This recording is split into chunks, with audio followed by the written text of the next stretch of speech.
Hey guys, it is time for my favorite type of video, and that is the labor and delivery story video. So this time around, I decided to have an elective induction, which wasn't a problem. My cervix was already soft, already dilated to a 2, and so at 39 weeks, I was good to go in and just get Pitocin and have a baby.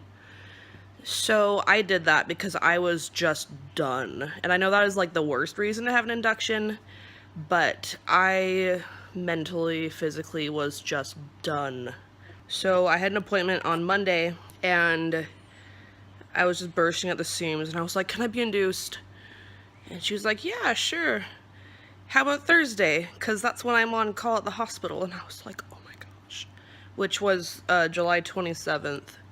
And I was thinking more, I was going to aim for like either July 31st or August 1st, but I was like, heck yeah, let's do this. So my induction was like 2.5 days from when I asked for it. So, holy crap. So I had to be there July 27th at 7 in the morning, which is super early for me because I don't wake up till like 9:30 because I work nights. So I definitely didn't go to work the night before. I called out and said, "I'm starting my maternity leave now. I'm getting induced in the morning." So I called all the people that I had to call to set that up, and everything's great. So Thursday morning, got up at 6 because I'm obviously, when you get a scheduled induction, you call first to make sure there's a bed for you, and there was. So got there at 7. It was right at shift change, of course, and so of course we got forgotten about for like 40 minutes, but honestly, it's okay. We're human, people make mistakes, it's a shift change. I don't know why they just didn't wait till 8, but you know, whatever. So finally my nurses came in and they apologized. They were like, "Oh, we feel really bad." And I was like, "It's fine, don't worry about it." And then things got started. So the first thing that happened was they tried to start an IV. And I have great veins, but that day my veins were too great and it took 4 tries to get an IV because my veins kept rolling out of the way. And they didn't have anything to like numb it with, and so I had to feel them dig around to try to get my veins, and it was really painful. And so I have 4 little poke holes. Thankfully, I only got a bruise on this one. Yeah, here's the baby. By the way, she's nursing on me. So eventually, I got my IV in my left hand. They didn't want to put it there, but like literally, they would not go in my arms. And when they would finally get them in my arms, they would hit a valve, and so nothing would come in or out. So it was like, ah. And so the way it works is you're only allowed 2 attempts per nurse. And so they had to actually call a third person who got it in my hand the first time. Yeah, so once that was finally in, then we were finally good to go. So the first thing they did was they gave me my first dose of penicillin. I was strep B positive, which is one of the main reasons I did decide to induce, because then I could schedule all my work off. I could get my kids to my in-laws' house and not have it be in the middle of the night. And I could actually get the penicillin, because with Emerald, if you watched that video, I did get the penicillin, but I didn't get the 4 hours I was supposed to. And I just wanted to make sure that I did actually get the 4 hours this time, and I did. I got several doses of Pitocin, actually. I got like 4 doses. And it burned like crazy in my IV. With Emerald, it did not, so I was hoping that maybe I just like am special, but no, it like really hurt. It was like a nerve pain, and if I put my hand below my heart, it hurt a lot more. I mean, it didn't hurt constantly, but it would hurt for like 5 minutes. I toughed through that. It was just kind of annoying. So that's how that worked. And then at around, I want to say like 9:30 is when they started the Pitocin. So around that time, my dad dropped off my mom and my sister. He actually had a commitment, like he went camping somewhere, so he actually wasn't there. So he dropped off my mom and my sister. So they sat on the bench in the room like all day and like nodded off, and were like really bored because inductions take a while. It was really boring. The whole thing took about 14 hours. Like, I got there at 7, things started about 8, and I didn't have the baby until almost 10 p.m. Most of the day was pretty boring, so I'm just gonna give some, like, highlights of things that just happened, like, overall, because nothing really exciting happened until the last hour. So, let's see. I had a cold, again. Thankfully, I could breathe through my nose. It was just a chest cold, but my throat was sore. I had a gross cough, and it was just like, I'd cough and the monitor would like be super loud. So they hooked me up to the monitors. It was really hard to use the strap, so they just grabbed a belly band kind of thing and just stuffed the monitors in it. It was nice because it was tight, so it like actually kind of helped support my belly. And my baby was moving all over the place. She kept swimming. I knew she was going to be small because she was still like definitely swimming around. Oh, by the way, I was 39 weeks exactly when this took place. I wasn't any sooner than that. It was kind of annoying because like every time I would like put my legs up, we'd lose her heartbeat, and then I'd put them down and it would come back. And she would like switch sides of my belly and she'd run away from the monitor. So sometimes she would just like disappear and they couldn't find her for a while. So the nurses had to keep coming back in and all that. But anyway, it wasn't too bad. We got her heartbeat most of the time. And I actually only slept for like 10 or 20 minutes of the whole time, even though I had gotten like so little sleep because I was so nervously excited. So I wasn't sure what to expect because I've never been induced before. My contractions started off like really slow. I actually couldn't even feel them. Like the nurses would walk in and they'd be like, "Do you feel that?" And I'm like, "Feel what?" And apparently I was having regular contractions, but I couldn't feel them. It was a very gradual, slow process. It wasn't like they started Pitocin and boom, it like really hurt. And it wasn't like my natural labor where it just like started and I was like, oh, here we go. It was very slow. Eventually I could start to feel them, and then a couple hours later, like, they'd be a little bit more painful. I don't know, it wasn't until like 6 or so that they really actually started to get like painful enough for me to breathe through them. Until then, they were there, and then like sometimes they'd slow down, so they'd come in and increase the Pitocin, and then they'd start back up again. My contractions were about 3 minutes apart the whole time, except for when they would start to slow down, and then they just come in and bump that dose up. It wasn't a big deal. I was able to eat. Like, at first, the midwife was like, just clear liquid, especially if you get the epidural, and so I had some Jell-O, but then she said, you can just order from the hospital cafeteria, and so I did, and the food there is actually, I think it's pretty good. So I was able to eat. Like, I had a chef salad. Oh, it was so good. And later I had a wrap and a milkshake. That was like right before things really got crazy. But that was nice. I was able to do that without any difficulty at all. I was not nauseous whatsoever. And so about the epidural, I wasn't sure if I was going to want it or not, because Pitocin definitely makes things more intense and more painful. And I had never heard of anyone who got induced and did not get an epidural, so I was like, I don't know if I'll be able to do it or not, but I definitely will know when I hit my limit and everything. And because of that, the epidural guy came in like really early to talk to me so I could sign the consent form, so I didn't have to try to do it while I was like freaking out in pain. So that was nice. I got to talk to him and everything, and I was like, I may or may not see you, whatever. And he's like, have you had an epidural before? I said, yes, with Molly. I did have one. I had 0 issues with it, except that my blood pressure dropped really low. Spoiler alert, I mean, by the title of this video, you know that I didn't actually get one. I almost did, but I didn't. Anyway, at around 6 p.m., my midwife went ahead and broke my water when she checked me. I was like a 4, and it was really gross. The whole time this was going on, like this whole 12 hours, I was given continuous fluids, and I had to pee a lot. So every like 45 minutes or so, I would, like, whenever the nurse would come in, I'd be like, I need to pee. And so they'd have to disconnect the monitors, and I'd have to take my IV pole to the bathroom. So I was peeing all the time. And I was really worried that I would poop during my delivery, especially because I hadn't gone in a few days. And thankfully, I was able to make it to the bathroom. And the nurse was a little worried when I said I had to poop, but I was like, no, don't worry, I don't have to push. Like, it's really poop. So I was able to go to the bathroom, and anyway, we'll get to that later.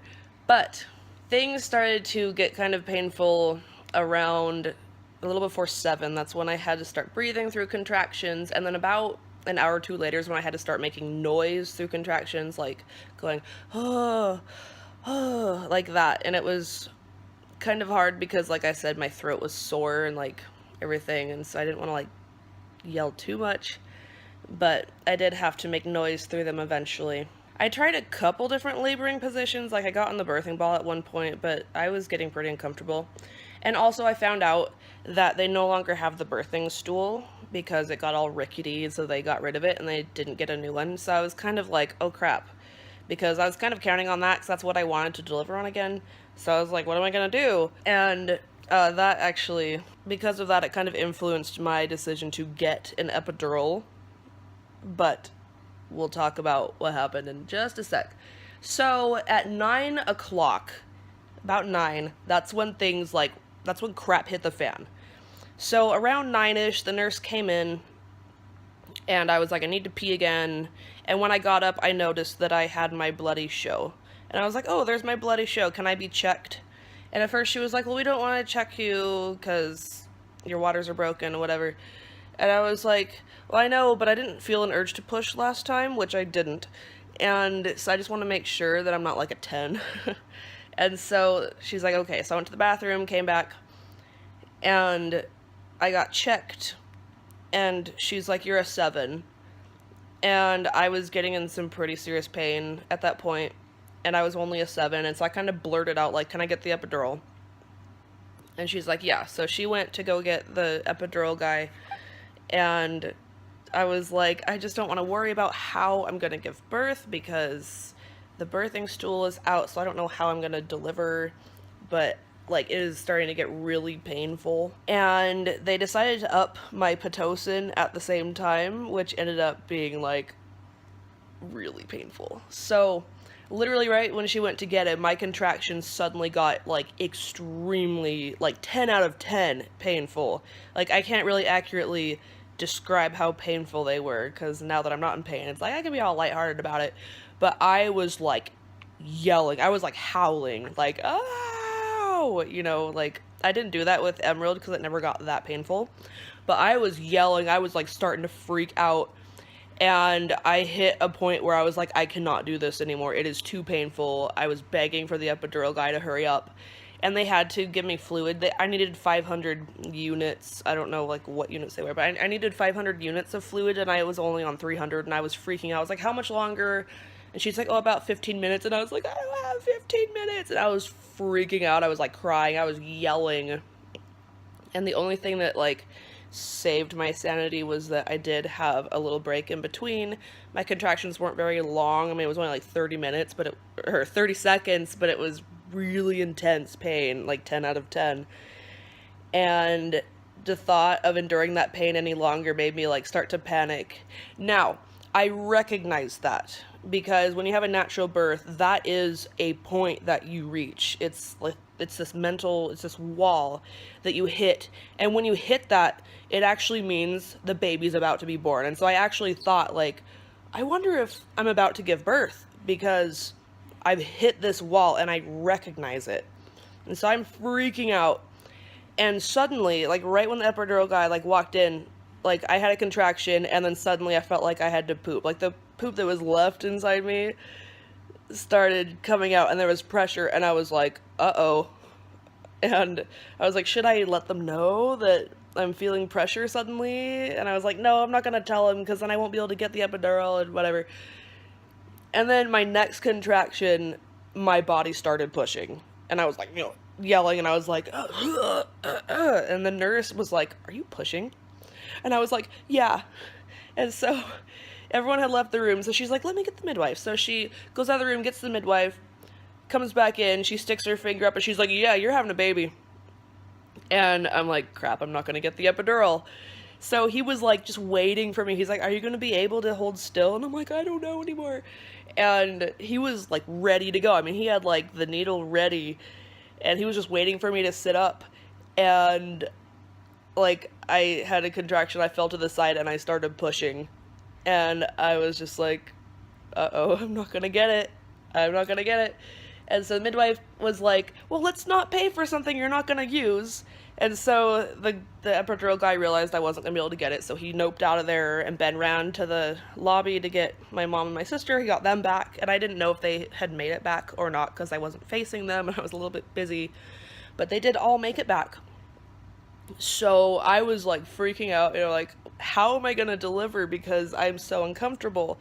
And I was laying on my side, and I kind of lifted up my leg. I'm like, am I even gonna like be able to birth a baby on my side? And I was like, of course I am. But I started pushing, and there was like some stinging in my perineum, but nothing really like crazy.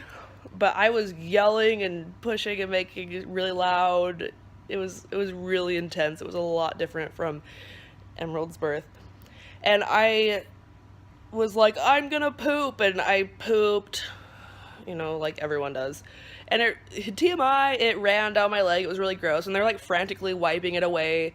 And they're like, let's clean it up, before the baby gets in it. And then I popped up on my hands and knees. Now, if you've watched either of my other labor and delivery stories, you know that it has been like a dream of mine to push on my hands and knees. And it's not like, I'm not like super serious about it. It's just I saw a picture once, and I was just like, I didn't know I could do that. And I've always wanted to deliver on my hands and knees. And I was like, holy crap, here's my chance. I never thought it would be like this. And so I got up my hands and knees, and I was preparing for maybe like 5 or 10 minutes of pushing. And so I would have contractions, and they were like really close together, and I would just push and like yell and make noise. And then I took a deep breath because I could kind of feel something. And I like pushed, and I was expecting this like ring of fire and like this slow birth, and then out of nowhere my entire baby just shot right out of me. Like, she just head body, like, boom. There was like no stretching, no ring of fire. I didn't feel like anything. She just popped out. And I was just yelling, and the first thing I said was, are you serious? Like, because I was not expecting that. And it was like, I could tell she was definitely smaller than Emerald, which obviously I knew. And her head wasn't as big. So she just flew out at me, immediately started crying, and I looked down, and it's just like, what? I just had a baby? And I kept saying, I just had a baby. Oh my gosh, like, what just happened? Just constant stuff just spewing out of my mouth, like, oh my gosh, holy crap, ugh. And yeah, so she was born at 9:53. I actually didn't know when she was born for a long time because no one said anything. And I knew it was around 10, but I didn't know when. So it was at 9:53 she finally came out of me. And they immediately like pushed her up to my chest from underneath, which I was happy about, because with Emerald, when I said I wanted to deliver that way, the midwife said that I wouldn't be able to like hold her for a while, especially if I did the delayed cord clamping, which I wanted.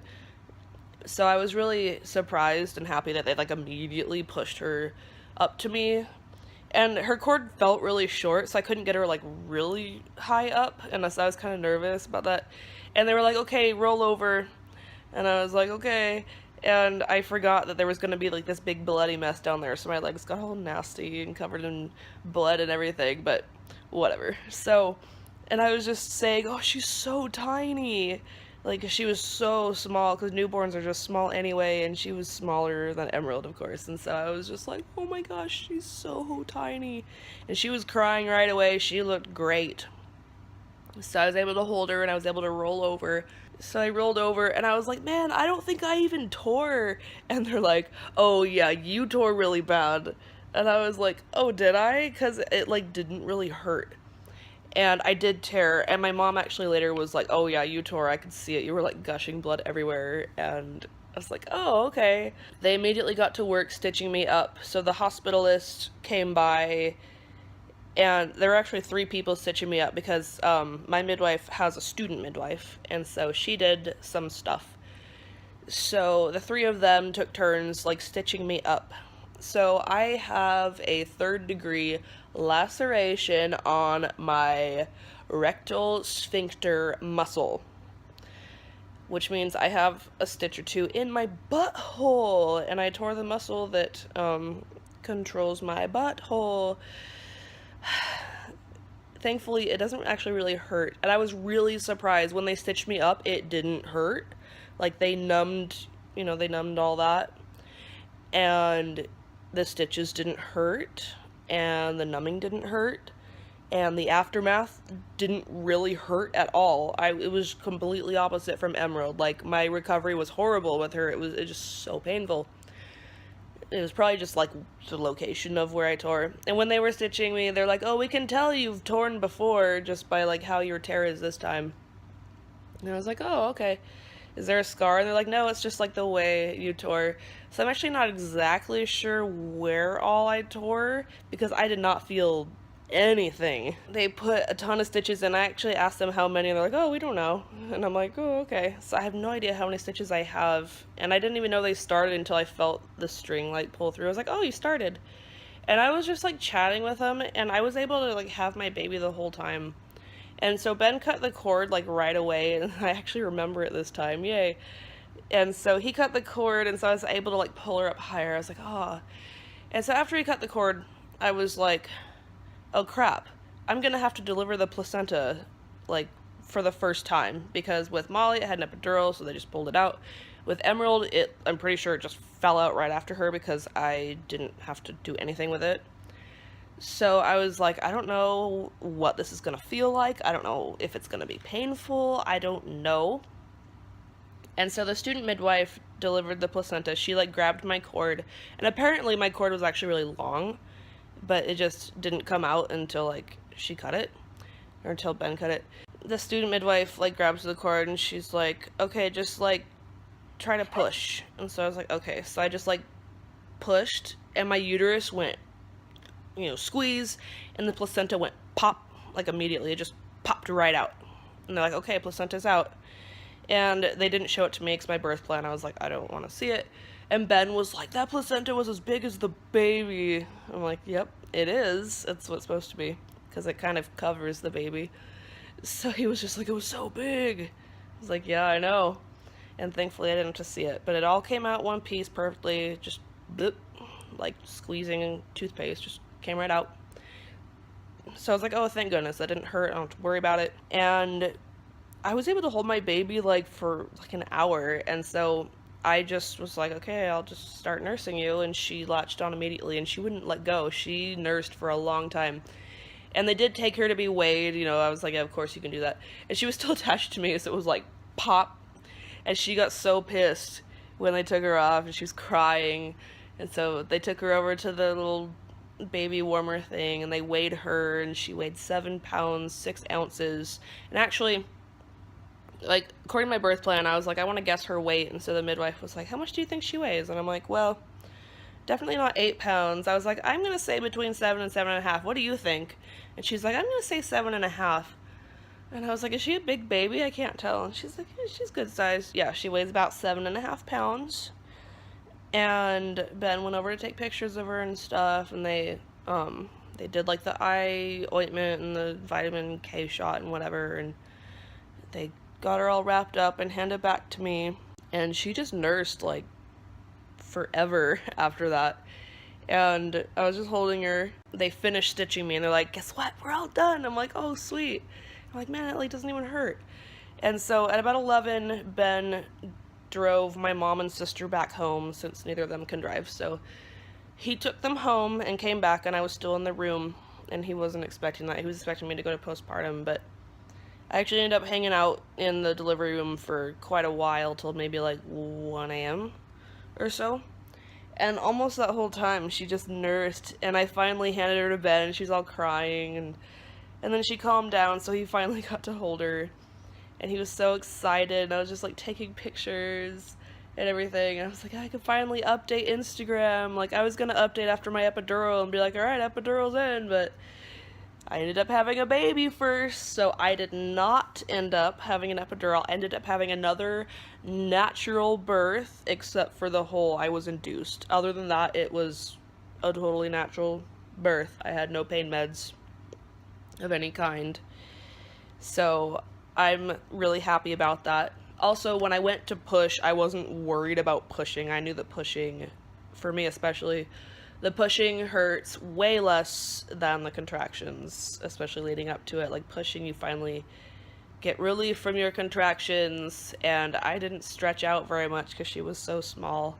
I did still tear because, you know, all my kids have shot out of me. After that, we got moved to postpartum, and I was pleasantly surprised that my site down there didn't hurt. They'd be like, what's your pain level on a scale of 1 to 10? And I'm like, it's like a 1. Like, it doesn't hurt.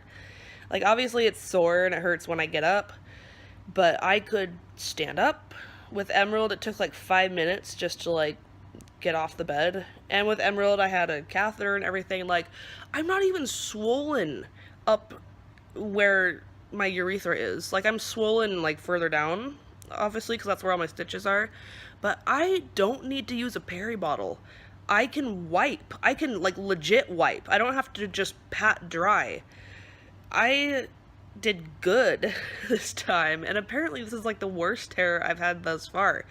And I'm just like, it doesn't hurt. It must be just where it is. And so, I mean, it hurts to, like, sit on, like, a hard surface, and it hurts to stand for a little while, but it is, like, nothing. I didn't even leave the hospital with prescriptions because it just doesn't hurt. But because of what I tore, the midwife that was on call the next day was like, it's really important that you don't get constipated. And I was like, uh-oh, because I normally don't go every day. That's normal for me. Like, all the nurses kept asking me, like, when's the last time I pooped? And I'm like, a few days ago. And they're like, what? And I'm like, that's normal for me. Don't worry about it. I really want to poop before I deliver. And I did. So that was good. We really only wanted to stay for 1 night. We didn't want to stay 2 nights if we could help it. And so there's some 24-hour tests that they do. So since she was born at almost 10, they were gonna, you know, wait till then. But the pediatrician came by, and I was like, we don't want to stay an extra day. We want to go home. This is our 3rd baby, you know, we don't want to stay in the hospital. And so they agreed to do her stuff at 8 p.m. instead of 9 or 10 p.m. And she passed just fine all of the things that she had to do. She came back with a little knit hat, so cute. And so we got discharged around like 9 p.m. the next day. So Friday night we were able to go home. It was so nice. The girls got to meet the baby. Molly loves this baby. She is just, oh, baby Darla, it's my Darla, it's my baby Darla. Oh, and she wants to hold her all the time. She's like, can I hold it? And oh, she's just in love with this baby. And Emerald doesn't really care. Thankfully, she's not jealous and she's not mad. I have been nursing both of them. I am tandem nursing. I have no problem with it.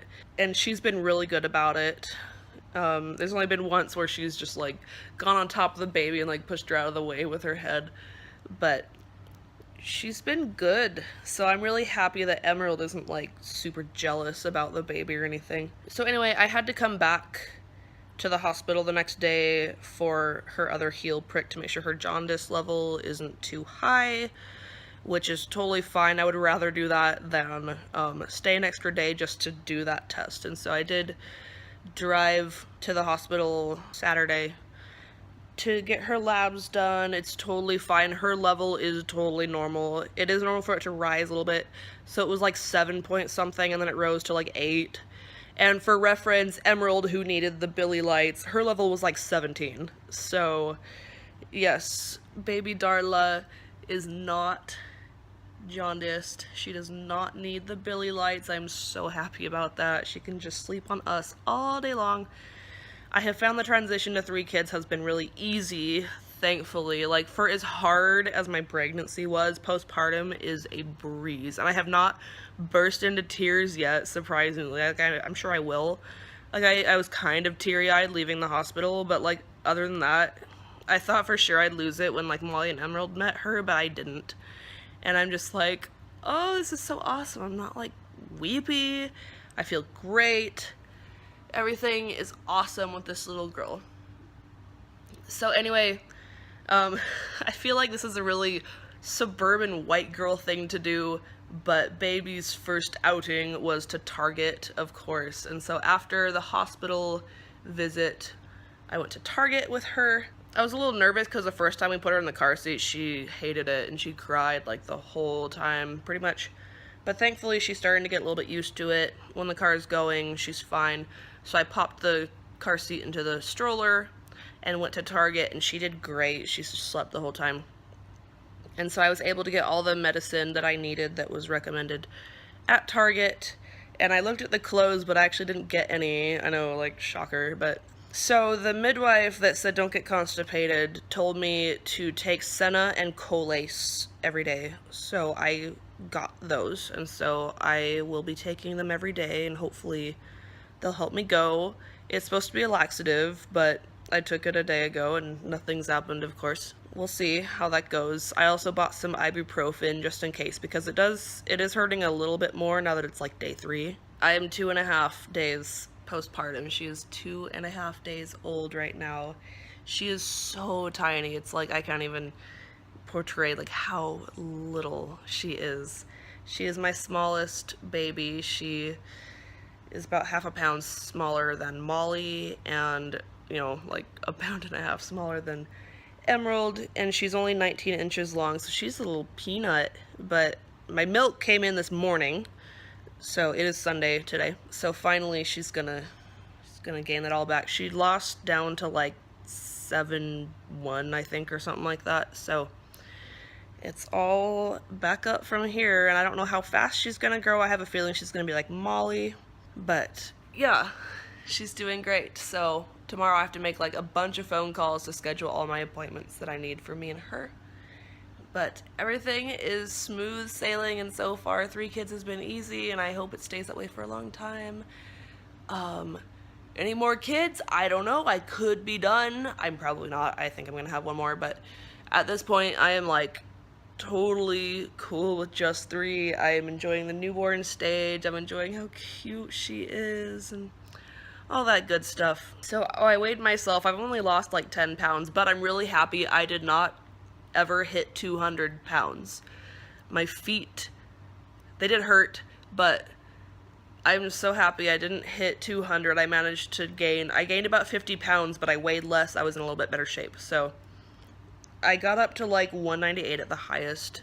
I weighed myself last night when I took a shower, and I weighed like 187. So I've lost like 10 pounds. And I wish I could take a walk because I feel so great, but I know that's a bad idea because I'll probably get really faint. But I can't wait to start walking and walk until it gets too cold and too snowy. Hopefully start to get into some shape before winter hits. And I hope this winter doesn't suck as much as last winter did. But anyway, so her name is Darla Christine. I will do like a name video. Maybe I'll just do one right after this. And she's a cuddler. She loves to sleep on us. She loves to nurse. She doesn't have too many moments where she's like really awake yet, but obviously she will. It's nice that they're nice and sleepy when you have other kids. Makes the transition a lot easier. So for anyone that's going from 1 to 2 or 2 to 3 or whatever, like the fact that they sleep a lot is nice. It helps the transition a lot better. So I guess I'll end it here. So I had a natural but induction labor and delivery, and everything went beautifully, smoothly, perfect. And I will talk to you guys for my next video. Bye.